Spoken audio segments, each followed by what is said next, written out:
Auzubillahiminash-shaytanir-rajim. Bismillahir-rahmanir-rahim. Here is Taimur Hamid and you are watching me on my YouTube channel Universe of Physics. Students, आज जो हम अपना topic discuss करेंगे वो हमारे पास है किरचॉफ्स लॉ। इससे पहले जो हम ये चैप्टर नंबर 12 के बाकी लेक्चर्स डिस्कस करके आए हैं उनमें हमने जब भी सर्किट्स की बात की है तो सर्किट में हमेशा हमने एक सिंगल सोर्स ऑफ ईएमएफ को क्या किया यूज़ किया है, यानी एक सिंगल बैटरी या एक सिंगल सेल को क्या किया है यूज़ किया है। और इसी तरह उस सर्किट के अलांग हमने एक सिंगल रजिस्टर को यूज़ किया है या एक सिंगल लोड को क्या किया हमने यूज़ किया है और सर्किट को हमने एक्सप्लेन किया on the basis of Ohm's law. लेकिन हमारे पास कुछ सर्किट्स ऐसे भी होते हैं जिनमें हमारे पास जो सोर्स ऑफ ईएमएफ हैं वो दो या दो से ज़्यादा होते हैं, ठीक है। या कुछ हमारे पास सर्किट्स ऐसे भी होते हैं जिनमें हमारे पास जो रजिस्टर्स होते हैं उनकी जो हमारे पास कम्बिनेशन होती है वो ना सीरीज़ में होती है ना हमारे पास पैरेलल में होती है, यानी वो एक कॉम्प्लिकेटेड रिलेशन हमारे पास होता है उन सर्किट्स का। तो उन सर्किट्स को हम कैसे एक्सप्लेन करते हैं, उन सर्किट्स को एक्सप्लेन करने के लिए हम किरचॉफ्स लॉ को क्या करते हैं यूज़ करते हैं। तो सबसे पहले हम इसको डिस्कस करेंगे कि हमारे पास किरचॉफ्स लॉ होता क्या है। तो सबसे पहली बात, we have seen some complicated circuits, यानी सम टाइम हम कुछ ऐसे सर्किट्स को देखते हैं वेयर सिंप्लीफिकेशन बाय सीरीज़ और पैरेलल कम्बिनेशन इज़ इम्पॉसिबल, जहाँ पे हमारे पास उनको सिंप्लीफाई करना सीरीज़ और पैरेलल कम्बिनेशन की बेसिस पे क्या हो जाता है, इम्पॉसिबल हो जाता है। तो सबसे पहली बात, वी हैव सीन सर्किट्स, यानी जब हम कुछ ऐसे सर्किट्स देखते हैं जहाँ पे where simplification by series and parallel combination is impossible, यानी जिनको सीरीज़ और पैरेलल कम्बिनेशन की बेसिस पे सॉल्व करना हमारे पास क्या होता है, इम्पॉसिबल होता है। जब उनको हम सीरीज़ और पैरेलल कम्बिनेशन के तौर की बेसिस पे सॉल्व नहीं कर सकेंगे, इट्स मीन ओम्स लॉ जो वहाँ पे होगा उसको अप्लाई करते हुए हम उन सर्किट को सॉल्व नहीं कर सकते, यानी Ohm's law can not solve these circuit. So यहाँ पे हम इसको फर्दर आगे एक्सप्लेन कर लेते हैं। Ohm's law can not be applied to solve such circuits, यानी ओम्स लॉ को अप्लाई करते हुए हम उन सर्किट्स को सॉल्व नहीं कर सकते। अब ये हमारे पास कब होता है, कैसे होता है, जब ओम्स लॉ हमारे पास ना अप्लाई हो रहा हो। This happens only when more than one source of EMF are used, यानी ये हमारे पास सिर्फ उस वक्त हो सकता है जब हमारे पास एक से ज़्यादा सोर्स ऑफ ईएमएफ को यूज़ किया जाए, जैसे मैंने एक सर्किट ड्रा किया हुआ है। या ये हमारे पास तब होता है जब रेजिस्टर्स की जो हमारे पास कम्बिनेशन है वो हमारे पास कम्प्लेक्स हो, जिस तरह ये मैंने रेजिस्टर्स की कम्बिनेशन आपके सामने ड्रा की, एक कम्प्लेक्स कम्बिनेशन है, ना ये सीरीज़ में ना ये पैरेलल में, ठीक है। तो हम यहाँ पे लिख सकते हैं this happens only when more than one source of EMF is used in circuit. ये तब होता है जब हमारे पास क्या होता है, मोर देन वन ईएमएफ कहाँ पे यूज़ होता है, सर्किट में यूज़ होता है। Are resistors are connected in complicated way, या हमारे पास जो रेजिस्टर्स होते हैं वो एक कॉम्प्लिकेटेड वे में क्या किए होते हैं, कनेक्ट हो रहे होते हैं। चाहे सोर्स एक ही हो हमारे पास ईएमएफ का, लेकिन बाज़ कंडीशंस ऐसी भी होती हैं कि जो रेजिस्टर्स होते हैं उनकी जो हमारे पास कॉम्बिनेशन होती है वो क्या होती है, कॉम्प्लिकेटेड हो जाती है। जैसे ये मेरे पास एक कॉम्प्लिकेटेड सर्किट है जिसमें ना रेजिस्टर मेरे पास सीरीज़ में कनेक्ट है ना पैरेलल में कनेक्ट है, ठीक है। तो ऐसे सर्किट्स को, such circuits are known as complex circuits. ऐसे सर्किट्स को हम क्या कहते हैं, कम्प्लेक्स सर्किट्स कहते हैं। Such circuits are known as complex circuit। ऐसे सर्किट्स को हम क्या कहते हैं, कम्प्लेक्स सर्किट्स कहते हैं। अब देखें, मैंने आपके सामने एक सर्किट ड्रा किया है, यहाँ पे मेरे पास तीन रेजिस्टर्स हैं R1, R2, R3, और इन तीन रेजिस्टर्स के अलांग मेरे पास दो सोर्स ऑफ ईएमएफ हैं, ठीक है। एक ये बैटरी मैंने कनेक्ट की हुई है, ये बैटरी कनेक्ट की हुई है। तो ना ही ये सर्किट मेरे पास सीरीज़ में, ठीक है, ना ही ये मेरे पास पैरेलल है। क्यों? ना ही इनके अलांग वोल्टेज मेरे पास कांस्टेंट है, ठीक है, और ना ही इनके लॉन्ग मेरे पास करंट सेम है, ठीक है, तो ना ये सीरीज़ में होंगे ना ये पैरेलल में होंगे। इसी तरह यहाँ पे अगर आप देखें जो मैंने दूसरी डायग्राम ड्रा की है, इसमें मेरे पास सोर्स ऑफ ईएमएफ तो एक ही है, लेकिन जो मेरे पास रेजिस्टर्स का ये सर्किट है इसमें ना ये रेजिस्टर्स मेरे पास सीरीज़ में कनेक्टेड है ना ये पैरेलल में कनेक्टेड है। इट्स मीन ना इनमें करंट मेरे पास सेम होगा ना इनमें वोल्टेज मेरे पास सेम होगी। तो ऐसे सर्किट्स को हम क्या कहते हैं, कॉम्प्लेक्स सर्किट्स कहते हैं। In order to solve such circuits, इन सर्किट्स को सॉल्व करने के लिए हमारे पास एक जर्मन फिजिस्ट था, Gustav Robert Kirchhoff. In order to solve such circuits, इन सर्किट्स को सॉल्व करने के लिए a German physicist Gustav Robert Kirchhoff proposed laws, उसने क्या किए, लॉज प्रपोज किए, और दो लॉज उसने प्रपोज किए ऐसे सर्किट को सॉल्व करने के लिए। उन लॉज को किसका नाम दिया उसने, किरचॉफ्स लॉ का नाम दिया, ठीक है। तो हम यहाँ पे लिख सकते हैं in order to solve such circuits a German physicist Gustav Robert Kirchhoff's proposed two laws known as Kirchhoff's law. यानी कि इन सर्किट्स को सॉल्व करने के लिए एक जर्मन फिजिस्ट, ठीक है, गस्टर रॉबर्ट किरचॉफ ने दो लॉज को प्रपोज किया और उन लॉज को किसका नाम दे दिया, किरचॉफ्स लॉ का। इनको बाद हम किरचॉफ्स लॉ भी पढ़ते हैं, ठीक है, कुछ लोग इनको किरचॉफ्स लॉ पढ़ते हैं, कुछ किरचॉफ्स लॉ पढ़ते हैं, ठीक है, लेकिन हम इनको किरचॉफ्स लॉ ही पढ़ेंगे, ठीक है। तो जो दो लॉज थे, एक को नाम दे दिया गया किरचॉफ फर्स्ट लॉ और दूसरे को नाम दे दिया गया किरचॉफ सेकंड लॉ। जो हमारे पास किरचॉफ फर्स्ट लॉ था वो हमारे पास था किरचॉफ्स करंट लॉ, वो हमारे पास क्या था, Kirchhoff's current law.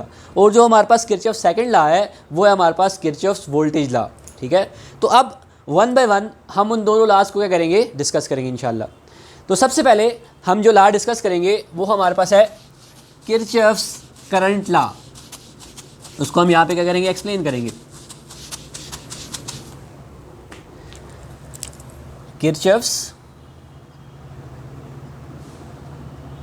Current law, इसको शॉर्ट फॉर्म में आप लिखते हैं KCL, किरचॉफ्स करंट लॉ, या KCL लॉ भी इसको आप पढ़ सकते हैं, या इसको आप कह सकते हैं किरचॉफ्स पॉइंट रूल, या आप इसको कह सकते हैं Kirchhoff's junction rule, Kirchhoff point rule या किरचॉफ जंक्शन रूल भी आप किरचॉफ करंट लॉ को कह सकते हैं। अब जो हमारे पास किरचॉफ्स करंट लॉ है जिसको हम KCL कहते हैं शॉर्ट फॉर्म में, सबसे पहले हम इसकी स्टेटमेंट को एक्सप्लेन करेंगे कि इसकी स्टेटमेंट हमारे पास क्या है, ठीक है। तो according to Kirchhoff's current law, Kirchhoff's current law के according the algebraic sum of all the current entering at a junction is always equal to all the current leaving at a junction. सबसे पहले यहाँ पे statement को मैं लिख लेता हूँ, the algebraic sum of all the current entering at a junction is always equal to sum of all the current leaving the junction, अब सबसे पहले आपको पता होना चाहिए कि व्हाट इज़ जंक्शन। यहाँ मैंने वर्ड जंक्शन यूज़ किया है, ठीक है। तो जंक्शन को हम कैसे एक्सप्लेन करते हैं, जंक्शन क्या होता है, जंक्शन हमारे पास सर्किट के अंदर एक ऐसा पॉइंट होता है जहाँ दो या दो से ज़्यादा कंपोनेंट्स हमारे पास क्या कर रहे होते हैं, मीट कर रहे होते हैं। तो हम यहाँ पे लिख सकते हैं the point in an electric circuit, the point in an electric circuit where two or more components meets, जहाँ दो या दो से ज़्यादा कंपोनेंट्स क्या कर रहे हो, मीट कर रहे हो, मिल रहे हो, उस पॉइंट को हम क्या कहते हैं, जंक्शन पॉइंट कहते हैं। अब यहाँ पे स्टेटमेंट की तरफ आ जाएं। स्टेटमेंट में कह रहा है कि the algebraic sum of all the current entering at a junction, यानी जो हमारे पास करंट होगा सारे का सारा जो एक जंक्शन पॉइंट पे हमारे पास इंटर होके आ रहा होगा, ठीक है, सर्किट से, वो हमारे पास इक्वल होगा, is always equal to sum of all the current leaving at a junction. यानी जो करंट हमारे पास सर्किट में जंक्शन के अंदर इंटर होके आ रहा होगा सर्किट से, सर्किट में, ठीक है, रेजिस्टर से, वो ही सारे का सारा करंट हमारे पास उस जंक्शन से क्या कर रहा होगा, इक्वल अमाउंट में लीव भी कर रहा होगा। लेट्स सपोज हम इसको इस तरह भी लिख सकते हैं, I1 plus I2 plus I3 plus I4 plus up to so on plus IN is equal to 0। यानी sum of all the current, जो हमारे पास सारे का सारा करंट होगा, ठीक है, जो जंक्शन में हमारे पास इंटर हो रहा होगा और जंक्शन से लीव कर रहा होगा, वो हमारे पास क्या होगा, इक्वल होगा, वो हमारे पास क्या होगा, इक्वल, ठीक है। तो इसको हम इस तरह भी लिख सकते हैं, sum of all the current I is equal to 1 up to n। ये सारे का सारा करंट हमारे पास किसके इक्वल होगा, 0 के इक्वल होगा। तो यहाँ से हम किरचॉफ्स करंट लॉ की एक और स्टेटमेंट को भी डिफाइन कर सकते हैं, और वो हमारे पास क्या है, इसी से रिलेटेड, ठीक है, the sum of all the current meeting at a junction is always 0। यानी जो सम ऑफ करंट होगा हमारे पास, सारे का सारे करंट को जब हम सम करेंगे, जो जंक्शन में इंटर हो रहा होगा और जो जंक्शन से लीव हो रहा होगा, ठीक है, उसका जब हम सम करेंगे जंक्शन पॉइंट पे, वो हमारे पास क्या होगा, 0 होगा। तो हम यहाँ से इसको इस तरह भी एक्सप्लेन कर सकते हैं, the sum of all the current meeting at a junction in an electric circuit is always equal to 0। वो हमेशा हमारे पास किसके इक्वल होगा, 0 के इक्वल होगा। तो अब इसी स्टेटमेंट को आगे लेते हुए हम इस चीज़ को एक्सप्लेन करते हैं। इस चीज़ को एक्सप्लेन करने के लिए यहाँ पे सबसे पहले मैं एक सर्किट ड्रा कर रहा हूँ, ठीक है, ये मेरे पास एक जंक्शन पॉइंट है, ठीक है,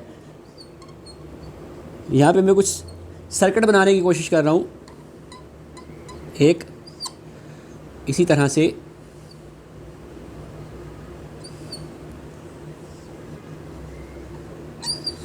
ये कंसिडर करें कि आपके पास 4 सर्किट्स हैं, 4 रेजिस्टर्स हैं, ठीक है। Consider a circuit which consist of 4 resistors. Consider कर लिया कि हमारे पास एक रेजिस्टर है जिसमें हमारे पास सर्किट्स के, जिसमें हमारे पास एक हमारे पास सर्किट है जिसमें हमारे पास कितने रेजिस्टर्स हैं, 4 रेजिस्टर्स हैं, और वो मीट कर रहे हैं हमारे पास एक पॉइंट पे, और वो पॉइंट हमारे पास कौन सा है, जंक्शन पॉइंट है। तो हम इसको लिखेंगे कैसे, consider a circuit which consist of 4 resistors having resistance R1 R2 R3 and R4 meeting at a junction point. किस पॉइंट पे मीट कर रहे हैं, जंक्शन पॉइंट पे मीट कर रहे हैं। तो सबसे पहले इन रेजिस्टर्स को हम नाम दे देते हैं। लेट्स सपोज मेरे पास ये R1 रजिस्टर है, ठीक है, ये मेरे पास R2 रजिस्टर है, ये मेरे पास R3 रजिस्टर है, और ये मेरे पास क्या है, R4 रजिस्टर है। अब जो हमारे पास ये रजिस्टर्स हैं, ये जिस पॉइंट पे मीट कर रहे हैं जंक्शन पॉइंट पे, उस जंक्शन पॉइंट को हमने किसका नाम दे दिया, O का नाम दे दिया। किसका नाम दे दिया जी, O का नाम दे दिया। अब देखें, जो हमारे पास रजिस्टर R1 होगा उसके क्रॉस जो करंट होगा उसको हम रिप्रेजेंट करेंगे I1 से, ठीक है, इसको हम किससे रिप्रेजेंट करेंगे, I1 से। जो रजिस्टर R2 के क्रॉस करंट होगा इसको हम रिप्रेजेंट करेंगे I2 से। जो हमारे पास करंट अक्रॉस रजिस्टर R3 होगा उसको हम रिप्रेजेंट करेंगे I3 से, और R4 रजिस्टर के क्रॉस जो करंट होगा उसको हम रिप्रेजेंट करेंगे I4 से। अब सबसे पहले यहाँ पे इन रजिस्टर में हम करंट की डायरेक्शन को शो कर देते हैं कि R1 में हमारे पास करंट की डायरेक्शन क्या है, R2 में क्या है, R3 में क्या है, R4 में क्या है, ठीक है। तो लेट्स सपोज मैं कहता हूँ कि मेरे पास जो रजिस्टर R1 है इसमें मेरे पास करंट की डायरेक्शन जंक्शन की तरफ है, इंटरिंग टू अ जंक्शन, यानी करंट हमारे पास जंक्शन में इंटर हो रहा है। R2 में मैं कह रहा हूँ कि मेरे पास जो करंट की डायरेक्शन है वो जंक्शन से अवे है, ठीक है। इसी तरह जो R3 है इसमें भी मैं कह रहा हूँ कि मेरे पास जो करंट है उसकी जो डायरेक्शन है, करंट की जो मेरे पास डायरेक्शन है वो जंक्शन से अवे है, ठीक है, इनटू द जंक्शन नहीं है, आउट ऑफ द जंक्शन है। और R4 जो है मैं कह रहा हूँ कि इसमें मेरे पास सपोज करें कि करंट की डायरेक्शन किधर है, इनटू द जंक्शन है, करंट की डायरेक्शन किधर है, इनटू द जंक्शन है। तो अभी हमने क्या कहा था कि हमने एक सर्किट लिया जिसमें हमारे पास 4 क्या है, रजिस्टर्स हैं, R1 R2 R3 R4 उनकी क्या है, रेजिस्टेंस है। जो हमारे पास रजिस्टर R1 है उसके क्रॉस करंट I1, R2 के क्रॉस I2, R3 के क्रॉस I3, R4 के क्रॉस I4, उसके बाद हमने करंट की डायरेक्शन को शो कर दिया। R1 के अलांग जो करंट की डायरेक्शन है वो इनटू द जंक्शन है, R4 के अलांग भी जो करंट की डायरेक्शन है वो इनटू द जंक्शन है, R3 और R2 के अलांग जो करंट की डायरेक्शन है वो out of the junction, out to the junction है। जंक्शन से क्या हो रहा है, करंट आउट हो रहा है। तो हमने स्टेटमेंट में क्या कहा था, the algebraic sum of all the current entering at a junction is always equal to sum of all the current leaving at a junction. यानी जो हमारे पास इन सारे करंट्स का सम होगा, ठीक है, जो करंट हमारे पास इंटर हो रहा है जंक्शन में और जो करंट लीव हो रहा है जंक्शन में, वो हमारे पास हमेशा क्या होगा, इक्वल होगा। ठीक है, तो इस चीज़ को एक्सप्लेन करने के लिए यहाँ पे हम कुछ कन्वेंशंस अडॉप्ट करेंगे। We adopt some conventions, we adopt some conventions इस सर्किट को एक्सप्लेन करने के लिए। याद रखें, जो करंट जंक्शन की तरफ इंटर हो रहा होगा, जो करंट हमारे पास, जिस करंट की डायरेक्शन हमारे पास इनटू द जंक्शन होगी, यानी जो जंक्शन के अंदर इंटर हो रहा होगा करंट, वो हमेशा आपने क्या लेना है, पॉजिटिव लेना है। Current entering at a junction, जो करंट जंक्शन में इंटर हो रहा होगा, ठीक है, उसको हमने हमेशा क्या लेना है, पॉजिटिव लेना है। और दूसरी बात, current leaving at a junction, जो करंट जंक्शन से क्या हो रहा होगा, लीव हो रहा होगा, उसको हमने क्या लेना है, नेगेटिव लेना है, उसको हमने क्या लेना है, नेगेटिव लेना है। तो यहाँ पे देखें, I1 और I4 मेरे पास इंटर हो रहे हैं जंक्शन में, पॉजिटिव होंगे। I3 और I2 जो मेरे पास है, ये लीव हो रहे हैं जंक्शन से, ये हमारे पास क्या होगा, नेगेटिव होगा। जब इन सारे काम सम करेंगे, ठीक है, तो the sum of all the current meeting at junction in electric circuit is equal to 0। तो इन सारों का सम हमारे पास क्या होगा, 0 के इक्वल होगा। इन सारों का सम हमारे पास क्या होगा, 0 के इक्वल होगा। तो applying Kirchhoff current law at a junction, अब हमने इस जंक्शन के ऊपर किरचॉफ लॉ को क्या करना है, किरचॉफ करंट लॉ को करना है, अप्लाई करना है। तो जब किरचॉफ लॉ को हम यहाँ पे अप्लाई करेंगे तो हमारे पास क्या होगा, I1 जो इंटर हो रहा है कहाँ पे, एट अ जंक्शन, ठीक है, प्लस दूसरा कौन सा है, I4, ये भी हमारे पास इंटर एट अ जंक्शन हो रहा है, प्लस साइन तो प्लस का होगा, सम कर रहे हैं हम, लेकिन जो हमारे पास I3 है वो क्या हो रहा है, लीव हो रहा है। जो current leaving at a junction है उसका हम क्या लेते हैं, नेगेटिव साइन लेते हैं, -I3 प्लस इसी तरह -I2। I1 और I4 हमारे पास इंटर हो रहे हैं, पॉजिटिव साइन, I2 और I3 हमारे पास लीव हो रहे हैं, नेगेटिव साइन। ये हमारे पास इक्वल किसके होगा जी, 0 के इक्वल होगा। ये हमारे पास इक्वल किसके होगा, 0। इनका सम हमारे पास किसके इक्वल होगा, 0 के इक्वल होगा। इसको हम इस तरह भी लिख सकते हैं, I1 + I4 -I2 -I3 plus into minus minus plus into minus minus. तो हमने इसको इस तरह लिख दिया, इज इक्वल टू 0। या आप इसको इस तरह भी लिख सकते हैं, I1 + I4 is equal to I2 + I3। यानी जो sum of current entering at a junction है वो इक्वल है sum of current leaving at a junction. तो यही बेसिकली हमारे पास क्या है, किरचॉफ्स करंट लॉ है। इसको आप, ये स्टेटमेंट भी इसको आप इस तरह लिख सकते हैं, दिस वन, ठीक है। इसको आप इस तरह भी लिख सकते हैं, इस तरह भी लिख सकते हैं, लेकिन इसका मतलब क्या है कि जो करंट, इसको हम इस तरह भी कह सकते हैं, ये जो हमारे पास I1 + I4 -I3 -I2 = 0, इसको हम इस तरह भी कह सकते हैं, the sum of all the current meeting at a junction point is equal to 0। इसको देख के, इस स्टेटमेंट को देख के, इस मैथमेटिकल फॉर्म को देख के हम ये भी कह सकते हैं, the sum of all the algebraic sum of all the current entering at a junction is equal to sum of all the current leaving at a junction. तो ये बेसिकली हमारे पास क्या है, किरचॉफ का फर्स्ट लॉ है, जिसको हम क्या कहते हैं, किरचॉफ करंट लॉ, या इसको हम दूसरे लफ्ज़ों में किरचॉफ पॉइंट रूल भी कहते हैं, या दूसरे लफ्ज़ों में इसको हम किरचॉफ जंक्शन रूल भी कहते हैं। अब ये जो लॉ हमने एक्सप्लेन किया, इससे हमारे पास रिजल्ट्स क्या कर हुए, ठीक है, इससे हमारे पास रिजल्ट्स क्या कर हुए, उन रिजल्ट्स को अगर हम देख लें,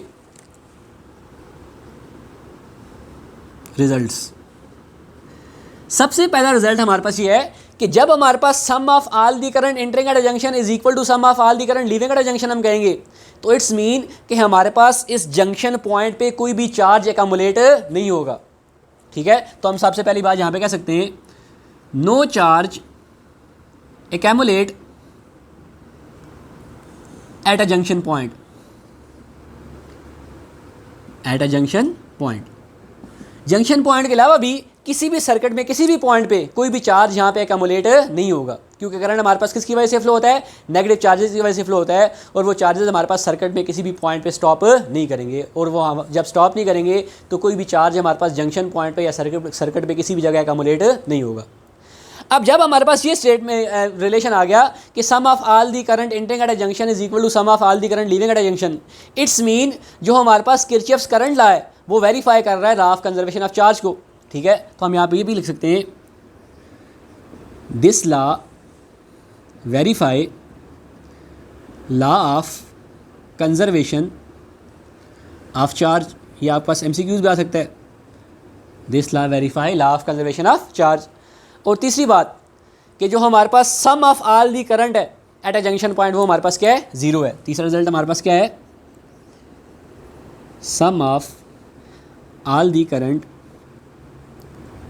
eight a junction is always zero, is always zero. अब ये तीनों हमारे पास क्या आए, इस किरचॉफ्स करंट लॉ से हमारे पास क्या है, रिजल्ट्स आए जो हमने क्या किए यहाँ पे आपके सामने एक्सप्लेन कर दिए। तो ये था हमारे पास एक detail discussion Kirchhoff's current law के बारे में। आई होप कि आप सबको इसके बारे में डिटेल से समझ आई होगी। इसके अलावा किसी किस्म की कोई प्रॉब्लम, कोई भी डिफ़िकल्टी अगर आप हो तो लाजमी कमेंट्स में आप उसके बारे में पूछ सकते हैं। अब जो किरचॉफ्स का हमारे पास सेकंड रूल है या सेकंड लॉ है जिसको हम किरचॉफ वोल्टेज लॉ कहते हैं, ठीक है, इंशाल्लाह वो हम अपने नेक्स्ट लेक्चर में डिस्कस करेंगे। तब तक के लिए आपसे इजाज़त चाहेंगे। Thank you very much. अल्लाह हाफ़िज़।